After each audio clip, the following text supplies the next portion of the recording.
The man helped his paralyzed wife bathe every single day. On this particular afternoon, he had filled the tub halfway when suddenly his feet slipped out from under him. The back of his head struck the hard edge of the bathtub with a sickening crack. Blood immediately began pooling around him. The faucet continued pouring water into the tub as the man desperately tried to get up and help his wife. But darkness swallowed his vision before he could move. He died instantly. From her position in the bathtub, the paralyzed woman watched the entire horrifying scene unfold. Her useless limbs refused to respond as the water level crept higher, now reaching her neck. She realized with chilling certainty, if she wanted to survive, she'd have to save herself. Gritting her teeth, she attempted the impossible, using her toes to grab the drain plug. Every tiny movement required tremendous effort. Miraculously, her toes actually brushed against the valve and managed to lift it slightly. But it only opened halfway. The water drained far too slowly to keep up with the still running faucet. The rising water touched her lips. She tried again to fully open the drain with her foot when suddenly, snap, the chain broke completely. All hope drained away with that sound. Water covered her nose. Despite the overwhelming despair, survival instincts kicked in. With her last ounce of strength,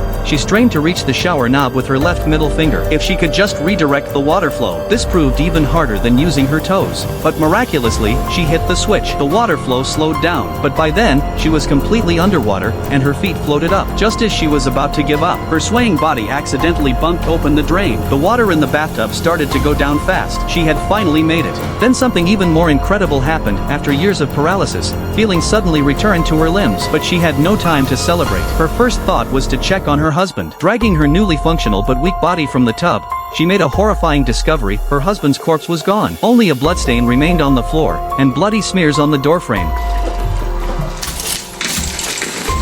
She crawled toward the bedside phone to call for help, only to find the cord severed. That's when she noticed a dark figure moving past the doorway. Terrified, she grabbed a shard of broken glass as a weapon and crept toward the door. The house lay in disarray. As she carefully descended the stairs, she spotted her husband's body dumped unceremoniously at the landing. Summoning courage, she approached and noticed a cell phone trapped beneath him. Just as her fingers brushed the phone, the corpse twitched. She screamed and scrambled toward the front door, never seeing how behind her, her dead husband's eyes flew wide open.